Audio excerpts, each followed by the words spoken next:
welcome back. It's our Game of Thrones Epic History House Stark Part 2.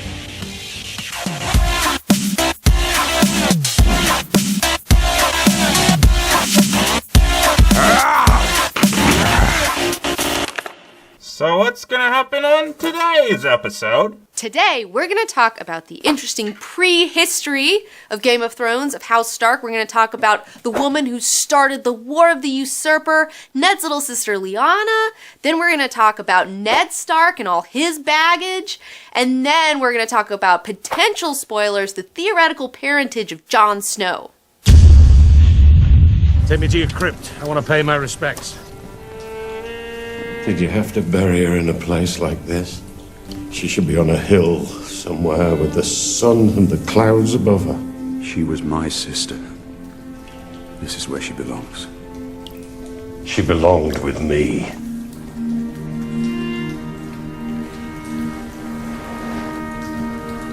In my dreams, I kill him every night. So if you've watched season 1 of Game of Thrones, you know that Lyanna Stark was betrothed to Robert Baratheon, that he loved her in his little heart of hearts, but there's not a lot else in the show that really tells you anything about her. Yeah, why did Robert love Lyanna Stark so much? So Lyanna wasn't just some damsel, okay? Lyanna was awesome because she was a lot like her older brother Brandon in that she was wild and wolf-blooded. Whoa, wolf-blooded, what's that? Okay, so wolf-blooded is where you're just like, don't give a fuck, and you're just gonna like, you got a hot temper, and you like to go outdoors and like do stuff, and like poke things with swords and shit. She was totally into sword fighting. She loved to ride horses. She was a lot like Arya, so you should think like of Lyanna growing up a lot like Arya. And she was also considered to be very beautiful, although not as beautiful as Cersei Lannister, but because she was like a wild she-wolf, she didn't give a fuck whether she was as hot as Cersei or not. Yeah, I like my women wild. That's right, robot. Hairy. Wait, what? Well, not that hairy. Whatever you're into, man, it's cool.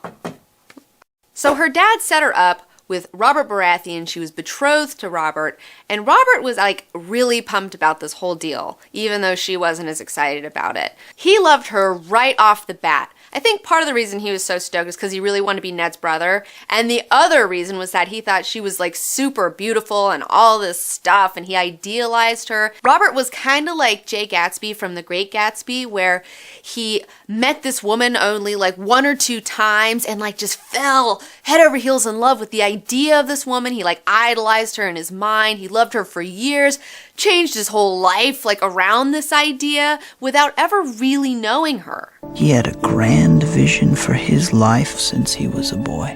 No amount of fire could challenge the fairy tale he had stored up in his heart. Even Ned went so far as to tell him later on when they're in the Capitol and Robert's like, you know, waxing poetic about Lyanna, and Ned looks over at him and it's like, you don't know her like I knew her. You only saw her beauty. You didn't see the iron underneath, you know? And I think that's a very astute observation because Robert thinks for some reason that Lyanna would not have like made him as unhappy as Cersei did. She wouldn't have opposed him as much.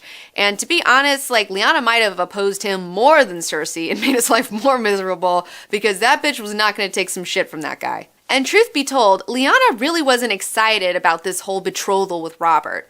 She even told Ned at this feast when she found out about it, she was like, love is sweet, dearest Ned, but it will not change a man's nature, meaning that she knows that even though he may love her, he's still gonna pass his peen around. You know what I'm saying? She called that one right.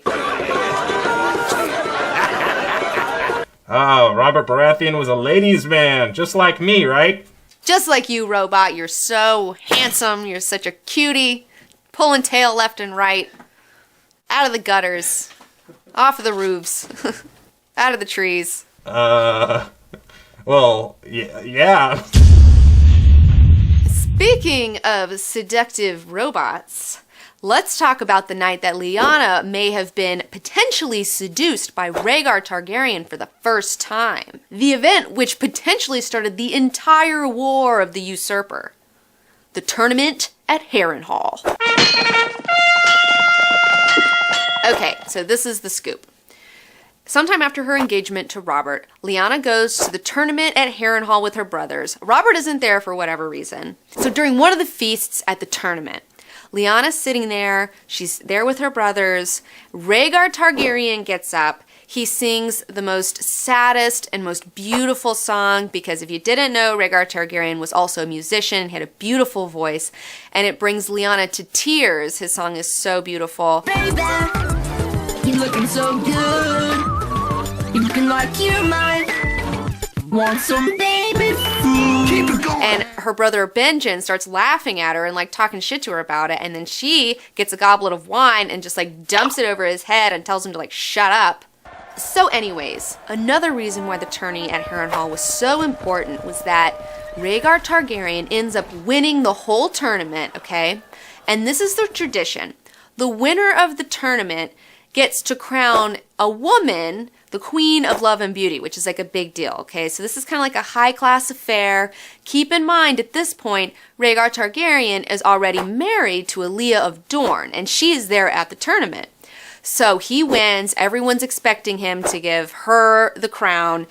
But he ends up surprising everyone where he passes up his wife and crowns Lyanna Stark the Queen of Love and Beauty. And then everyone's smiles just dropped. It was like silence. Ooh, awkward. People were like, oh snap. He did not just do that. Hypothetically, it's kind of like if President Obama decided to declare Beyonce the hottest woman in the room with Michelle Obama standing right next to him. You know, it would be super awkward for like everyone in the room. Sir Barristan Selmy, who is there at the tournament competing, who obviously lost, blames himself for Robert's rebellion because in his mind, if he would have won, Lyanna would have never been crowned by Rhaegar, and the whole war wouldn't have gone down because he would have prevented that single awkward moment. So some undetermined time later, Rhaegar and his homeboys Arthur Dayne and Oswell Whent kidnap Lyanna. But if you ask me, Lyanna run off with Rhaegar because they were totally in love. First of all, she's not the type to get kidnapped, if you know what I'm saying. She's all wild and knows how to ride horses and shit. And if you think about it, why was she so moved by Rhaegar's song that he sang at Harrenhal? Was it because it was just so beautiful and like that's when she fell in love with him when she heard him sing? Or is it because that maybe they already had a thing going on and maybe he sang a song that had hidden context for her alone? Maybe something along the lines of two people who couldn't be together but they loved each other? I don't know. I'm just saying. And it's not like she was excited about marrying Robert Baratheon either. And Barristan Selmy says that in his mind, he believes that Rhaegar loved his lady Lyanna. Also, Rhaegar wasn't exactly thrilled to be married to Aelia of Dorne. I mean, he was cool to her, it's not like he hated her, but he still wasn't in love with her. But anyways, by now you should know what happened when Brandon, Lyanna's older brother, heard about all this nonsense. You should know that this whole thing sparked off a civil war in Westeros, the War of the Usurper, where thousands of people died. And we'll get back to Lyanna's story later, but first we need to talk about Ned a little bit. And now, the prehistory of Ned Stark. Now, Ned Stark didn't start off a huge badass. In fact, growing up, he was known as the Shy Wolf to some. Shy Wolf, is that like the opposite of Blood Wolf? Yeah, kind of. It's kind of like the opposite of his older brother, Brandon. Ned wasn't nearly as cool or handsome or big as his older brother. You should review Blood Wolf. You should review... Shh. So Ned wasn't nearly as cool or handsome or badass as his older brother Brandon was, but he was totally cool with that. He was really okay with it. In fact, he never wanted to be the heir to Winterfell, and he never truly felt equal to the task, even though he was a great father, because most fathers at the time were not involved with their kids. Keep practicing, he was a good husband, he was good to his people, like he was a good lord, but he really did keep to himself because he really wasn't into politics, and obviously he's not that good at that sort of thing. So when Eddard was 8 years old, he was sent off to be squired in the Vale with Jon Arryn, who was the Lord of the Vale, kind of like the Warden of the North. And that's where he met Robert Baratheon, and they became really fast friends because they were both squired there together, and they both considered Jon Arryn a second father. Ned and Robert, best buds forever. BFF. Forever. Aww. So let's skip forward to the year 282 AL. It's the year when everything happens that starts the War of the Usurper. So first of all, you have Rhaegar and Lyanna who have ran away together. They are hiding out in the Tower of Joy in Dorne, but nobody knows where they are. Brandon Stark, Lyanna's brother, is pissed about the whole deal. He goes to King's Landing looking for his sister Lyanna, ends up getting captured by Rhaegar's dad, Aerys Targaryen, who then asks his father, Rickard Stark, to come down. So then they both end up dead, as I said before, and now King Aerys is like, well, since Rhaegar took Lyanna and that's going to piss a bunch of people off, I just need to kill whoever else is going to get pissed off by this. So he sends a raven to the Eyrie asking Jon Arryn to send him back the heads of Ned Stark and Robert Baratheon, Lyanna's brother and betrothed. To which Jon Arryn refuses and is the first to raise his banners in rebellion against the king. So now that the war is starting, Ned has to find a sneaky way to get all the way back to Winterfell so he can raise his banners. It's totally crazy. He almost drowns at sea. He has to get snuck into Sisterton. It's a whole big deal. But he gets back, calls his banners, and goes to war. So now Ned is definitely in it to win it. He's in the war, and he knows that if he doesn't win this war, he's gonna die, because the Targaryens are gonna wipe out anyone who opposes them. He's labeled a rebel and a traitor, so his motivation is to win the war so he can find his sister and not get his head cut off. So since the stakes are so impossibly high, Ned decides that he has to go to Riverrun to marry Catelyn Tully in his brother's place, because he needs the Tully's bannermen and their host to join his host so they can win the war. So he married Catelyn not for love. He didn't even know her, actually. He merely married her to get soldiers. Also, side note, he had a double wedding with Jon Arryn, who married Catelyn's sister, Lysa Tully. Yes, also for soldiers. They took one for the team. Sure did. Although at least for one of them it turned out okay, but... So the war is now in full swing, and there's battles all over Westeros. And let's skip forward, though, to the decisive battle of the Trident. So in this battle, Rhaegar has come out of hiding. He's left the Tower of Joy in Dorne, and he's gonna meet Robert in the open field, because Rhaegar ain't a fucking pussy, and he's not scared of no Robert, okay? He's willing to fight for what he loves. So he goes out there. Robert and him have a one-on-one in the ford, like in the river. Okay, well, there's all this fucking fighting going on around him. It's like super epic. And then Robert ends up defeating Rhaegar with his giant fucking warhammer, smashes Rhaegar in the chest, killing him, knocking all these rubies out from his friggin' armor. It was crazy. So with this victory, it's all but certain that Robert is gonna win the war. But during his fight with Rhaegar, he sustained a grievous injury, and he had to have Ned go chase the royal troops all the way back to King's Landing. So Ned is now in charge of Robert's army. So while Ned is kicking the royalist troops' asses, Tywin Lannister has already sacked the city, and Jaime has already killed King Aerys. So by the time Ned gets there, King's Landing has already been taken.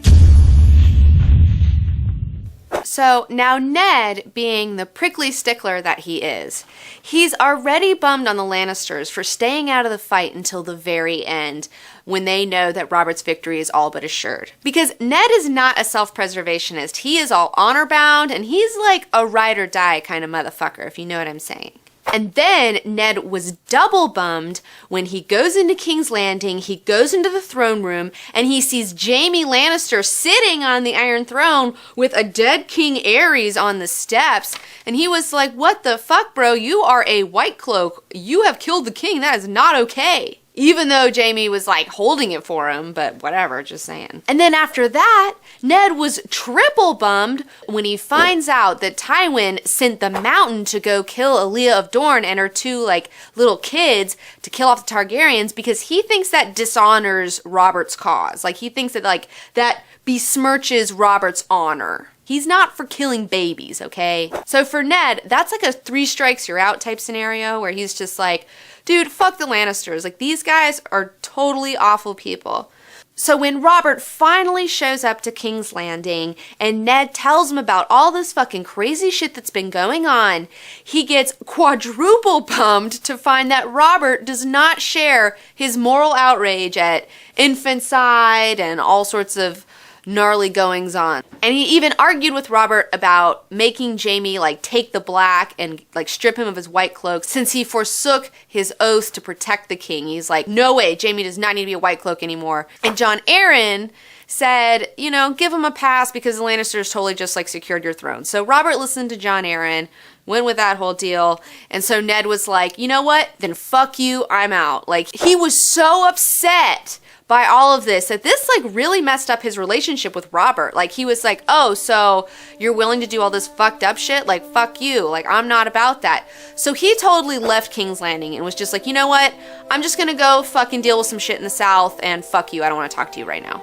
Their relationship was never quite the same after this whole incident. So as I said, Ned decides to tie up some loose ends. He goes and helps Stannis out, who's at Storm's End, who's being like fucking starved to death by the Tyrells, like sieging their shit. So he goes and breaks the siege at Storm's End, which is all well and good. And then after that, and most importantly, he goes to find his sister, Lyanna. So Ned goes to Dorne, he finds his sister, he finds where she's being held, he rides up, it's 6-on-3 in Ned's favor, and then by the end of the fighting, there's only 2 people left, Ned and his bannerman Howland Reed. But by the time that he gets to his sister, she's already dying. He finds her in what the book describes is as a bed of blood. It doesn't say anything else, which in my mind and a lot of other people's minds, that is believed to mean childbirth. She was the one thing I ever wanted. Someone took her away from me, and 7 kingdoms couldn't fill the hole she left behind. Side note, anyone who gives birth to a child in a bed is going to ruin their mattress, okay? Your mattress is going to be fucked up. It's going to have all sorts of schmutz all over it. Anyways, so Lyanna was dying. Ned was there. He was like holding her in his arms, okay? And she says, her last words are, promise me, Ned. And then she dies. What does that mean? What was the promise? What was it? Well, we don't know exactly what Ned's promise to Lyanna was, but what we do know is that Ned Stark is a very honor-bound guy, so if he makes a promise, he's going to stick to it, like hardcore. Oh, and by the way, sometime during the war, Ned Stark has a bastard child with some unknown woman, and Jon Snow is the result. So all this leads me to my next point. This is a theoretical spoiler, which means that if it doesn't come true, then who cares, whatever. But if it does come true, it could be a spoiler. But I'm just telling you, this is a very popular theory and one that I subscribe to. Oh, I can't wait that long. Tell me! You're very eager today, Robot. I like your enthusiasm. Shucks. The Starks have manned the wall for thousands of years. And you are a Stark. You might not have my name, but you have my blood. Is my mother alive? Does she know about me, where I am, where I'm going? Does she care? The next time we see each other, we'll talk about your mother. I promise. There's a lot of speculation as to who it could be, but nobody knows for sure. But if you think about it, Ned Stark is a super honor-bound guy. He's married to Catelyn at this point during the war, and he would never break a vow. And if he vows to be only with one woman, then he's going to take that shit pretty fucking seriously, in my opinion.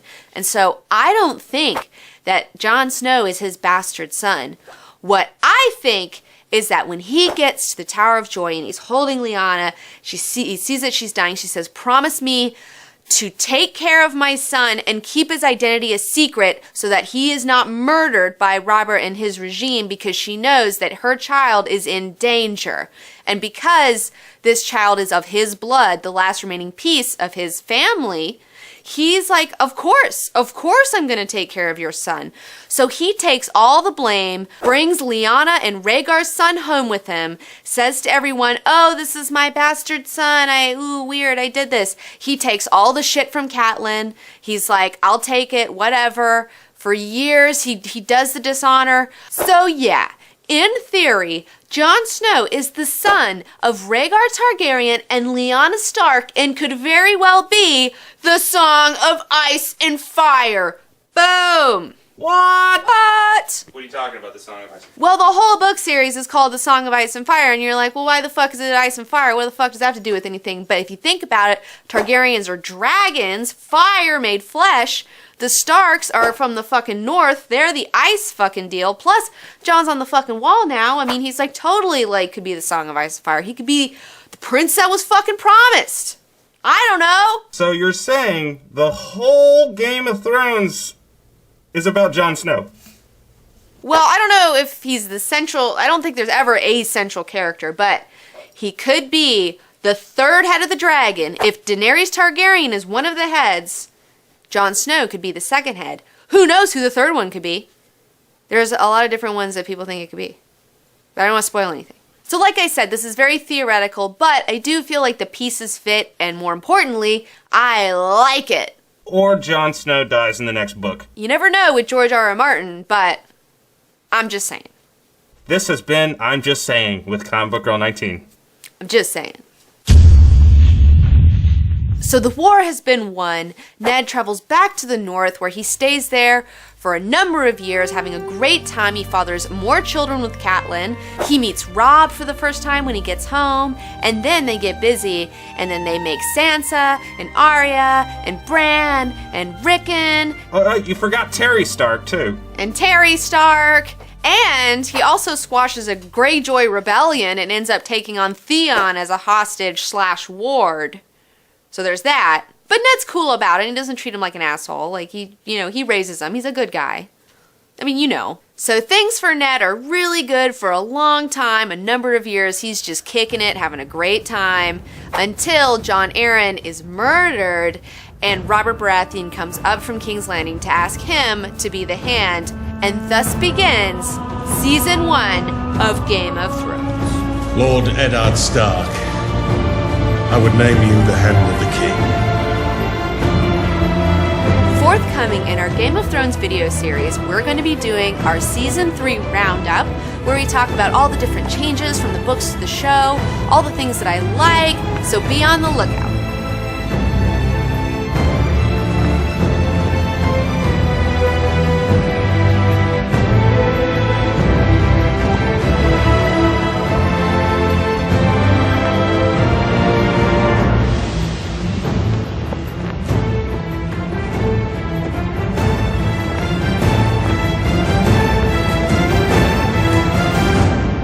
Don't forget, be sure to like this video, subscribe to my channel, and share this video with your mom on Facebook, because she can't find this shit. She needs your help. And moms are our new demographic.